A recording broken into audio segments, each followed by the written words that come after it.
नमस्कार दोस्तों, मैं आपका स्वागत करता हूँ नेट न्यूज़ में। आज हम बात करेंगे कोरोना मीटर के बारे में। जो पूरे विश्व में इस समय कुल कोरोना मरीजों की संख्या है वो 47,60,706 है, जबकि मौतें पूरे विश्व में 3,14,138 हो गई हैं। वहीं बात करें स्वस्थ हुए मरीजों की संख्या की तो वो 18,37,463 हो चुकी है। वहीं बात करें हम अपने देश की भारत की तो जो कोरोना मरीजों की संख्या है वो 95,389 हो चुकी है, जबकि मौतें 2,949 हो चुकी है। और जो ठीक हुए यानी स्वस्थ हुए मरीजों की संख्या है वो 36,251 है। और दोस्तों, दूसरी बड़ी खबर ये निकल कर आ रही है कि जो केंद्र सरकार ने 18 मई से लॉकडाउन बढ़ाया है उसमें मॉल के अलावा अन्य सभी दुकानों को खोलने की इजाज़त मिल गई है और ई कॉमर्स कंपनी सभी वस्तुओं की डिलीवरी कर सकेंगी। शाम 7 बजे से सुबह 7 बजे तक कर्फ्यू जारी रहेगा। पूरे देश में सभी आर्थिक गतिविधियों को छूट, कोई वर्गीकरण नहीं दिया गया इसके बारे में। दोपहिया और कार में बैठने के सख्त प्रावधान अभी हटाए गए हैं। रेल, हवाई जहाज़ और मेट्रो के संचालन की अनुमति राज्य सरकार को दी गई है, जबकि मेट्रो, हवाई जहाज़ और रेल सेवा पर रोक जारी रहेगी। हालांकि मजदूरों और अन्य फंसे लोगों को एक से दूसरी जगह पहुंचाने के लिए विशेष ट्रेन और हवाई सेवाएं चलेंगी। स्कूल, कॉलेज व अन्य शैक्षिक संस्थान, होटल, रेस्टोरेंट, बार, सिनेमा हॉल, मॉल आदि बंद रहेंगे। धार्मिक, राजनीतिक, सांस्कृतिक, सामाजिक और खेलकूद से जुड़े जमावड़े प्रतिबंधित रहेंगे। यानी अब स्टेडियम में होने वाले या फिर कहीं इंडोर या आउटडोर कोई भी स्पोर्ट्स यानी मैच होने वाले सभी कैंसिल हो गए हैं। 65 से अधिक उम्र के बुजुर्गों और 10 साल से कम उम्र के बच्चों के साथ ही गर्भवती महिलाओं और गंभीर बीमारी से ग्रस्त मरीजों को घर से निकलने पर पाबंदी रहेगी। वो सिर्फ ज़रूरी काम से या फिर इलाज के लिए बाहर जा सकते हैं। गुटखा, पान मसाला, सिगरेट और शराब का सेवन प्रतिबंधित रहेगा। शादियों में अधिकतम 50 और अंतिम संस्कार में अधिकतम 20 लोगों के शामिल होने की अनुमति रहेगी। जो पहले भी यही प्रावधान था। राज्यों को प्रावधान का उल्लंघन करने वालों के खिलाफ कड़ी कानूनी कार्रवाई करने को कहा गया है। वहीं हम बात करें ग्रीन जोन, ऑरेंज जोन और रेड जोन और इसमें कंटेनमेंट जोन, तो इसमें ग्रीन जोन में परिवहन, हवाई यात्रा, मेट्रो ये ग्रीन जोन में अभी नहीं चलेगी, ना ही ऑरेंज जोन में, ना ही रेड जोन में, कंटेनमेंट जोन में भी नहीं चलेगी।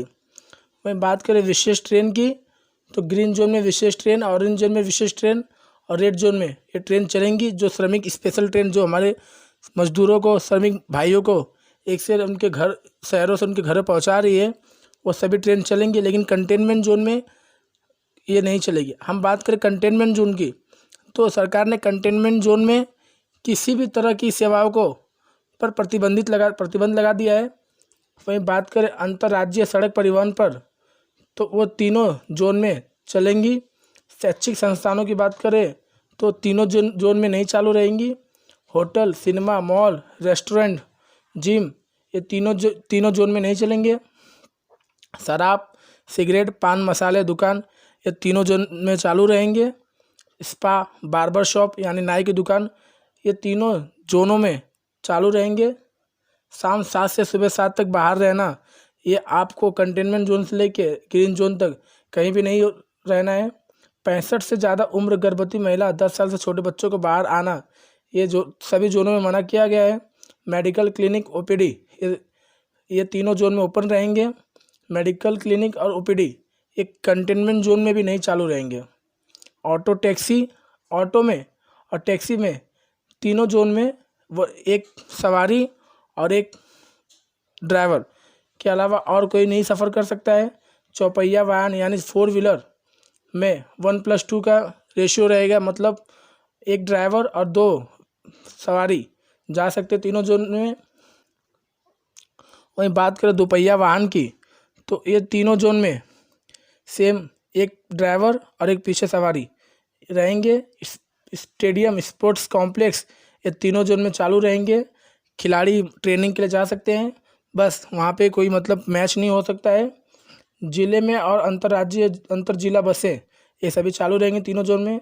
शहरी उद्योग 33% मजदूरों के साथ या स्टाफ के साथ ऑफिस या उद्योग चालू रह सकते हैं तीनों जोन में।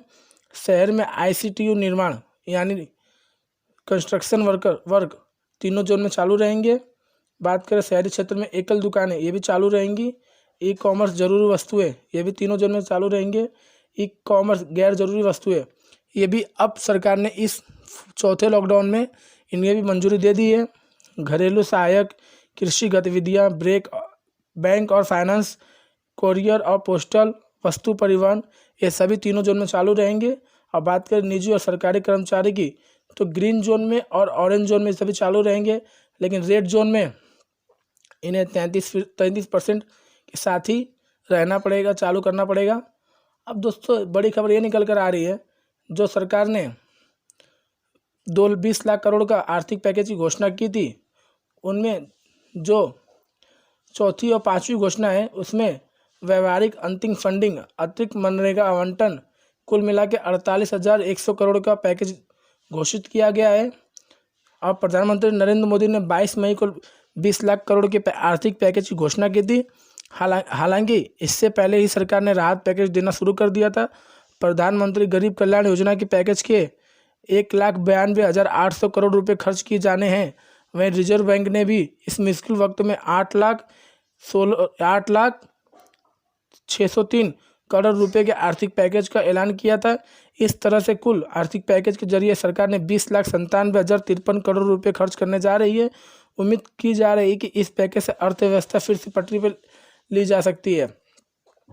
वहीं दोस्तों हम बात करें कांग्रेस की, तो बॉर्डर पर खड़ी हैं बसें, अनुमति दीजिए, ये कहना है कांग्रेस महासचिव प्रियंका गांधी वाड्रा का। श्रमिकों और कामगारों को घर पहुंचाने के लिए कांग्रेस महासचिव प्रियंका गांधी वाड्रा ने मुख्यमंत्री योगी आदित्यनाथ को पत्र लिखकर 1000 बसें चलवाने की अनुमति मांगी थी, जो इस समय राजस्थान हरियाणा बॉर्डर पर खड़ी हैं। लेकिन इसमें से उन्होंने कहा कि ये राजनीति का वक्त नहीं है, हमारी बसें बॉर्डर पर खड़ी हैं। अपने वीडियो संदेश में कांग्रेस महासचिव ने कहा कि हजारों श्रमिक और प्रवासी भाई बहन बिना खाए पिए पैदल ही मुसीबत उठाते हुए अपने घरों की ओर चल पड़े हैं, हमें इनकी मदद करने दीजिए, हमारी बसों को अनुमति दीजिए। इस तरह कांग्रेस प्रदेश अध्यक्ष अजय कुमार लल्लू और पार्टी का विधानमंडल दल नेता आराधना मिश्रा ने मुख्यमंत्री को पत्र लिखकर ये कहा कि उन्हें झांसी बॉर्डर पर श्रमिकों पर हुए लाठीचार्ज की निंदा की है और बसें चलाने की अनुमति देनी चाहिए। वहीं बात करें ट्रकों की, जो इस समय एक लाइफलाइन हमारे देश की बनी हुई है, उन पर गृह मंत्रालय ने साफ कर दिया कि अगर एक से दूसरे राज्यों में सामान और ट्रकों की आवाजाही पर पहले की तरह ही कोई प्रतिबंधित नहीं रहेगा। साथ ही सड़क मार्ग से अंतर्राष्ट्रीय सीमा पर सामान की आवाजाही में भी राज्य रुकावट नहीं डाल सकेंगे। इस बार इसका विशेष उल्लेख किया गया है। ध्यान देने की बात यह है कि बांग्लादेश की सीमा पर ट्रकों की आवाजाही रोकने को लेकर पश्चिम बंगाल और केंद्र सरकार के बीच ठनाठनी हुई थी। वहीं बात करें जो लोग ऑफिस जाने के प्रावधान बदल के दिए गए हैं।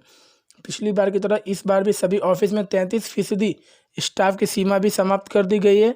हालांकि ऑफिस में जाने के पहले सैनिटाइजर लगाने और शरीर के तापमान की जांच अनिवार्य होगी।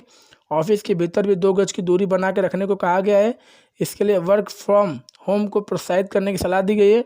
वैसे तो आरोग्य सेतु ऐप के उपयोग को अनिवार्य नहीं बनाया गया, लेकिन गाइडलाइन में इसे कोरोना संक्रमित व्यक्ति की तत्काल पहचान में कारगर बताते हुए सभी ऑफिस व काम के स्थान पर अधिक से अधिक इसका इस्तेमाल करने की सलाह दी गई है। परिवहन राज्य के हवाले कर दिया गया है। राज्य आपसी सहमति से सुरक्षा के प्रावधानों के साथ अंतर्राज्यीय बसों व अन्य यात्री वाहनों का संचालन कर सकते हैं। राज्य के भीतर यात्री वाहन व बसों के संचालन का फैसला भी अभी राज्य अपने अपने स्तर पर करेंगे। आवश्यक सेवाओं में लगे लोगों की आवाजाही पर रोक नहीं रहेगी। खेल गतिविधियों को भी अनुमति दी ही गई है। लॉकडाउन में पहली बार खेल गतिविधियों को शुरू करने की अनुमति दी गई है। इसके लिए स्टेडियम, स्पोर्ट्स कॉम्प्लेक्स खोलने की इजाज़त दी गई है, लेकिन दर्शकों पर प्रतिबंधित जारी रहेगा। वहीं बात करें दिल्ली की, तो दिल्ली में आर्थिक गतिविधियां बढ़ने के आसार, आज आएगी योजना। केजरीवाल ने कहा केंद्र की गाइडलाइंस के सुझाव के अनुरूप अब छूट देने का समय है। वहीं केजरीवाल ने यह भी कहा कि केंद्र सरकार की गाइडलाइंस में बाजार का कहीं जिक्र नहीं है। ऐसे में सरकार बाजार की दुकानों को ऑड इवन व्यवस्था लाकर खोल सकती है। इस तरह केंद्र की गाइडलाइन में मेट्रो को छोड़कर राज्य के अंदर सार्वजनिक परिवहन का भी जिक्र नहीं है। यह व्यवस्था राज्य सरकार पर छोड़ दी गई कि ऐसे में दिल्ली सरकार शारीरिक दूरी के मानकों के साथ परिवहन चालू कर सकती है। इसके तहत बसों में 20 यात्रियों को बैठने की अनुमति मिल सकती है। जहाँ तक निर्माण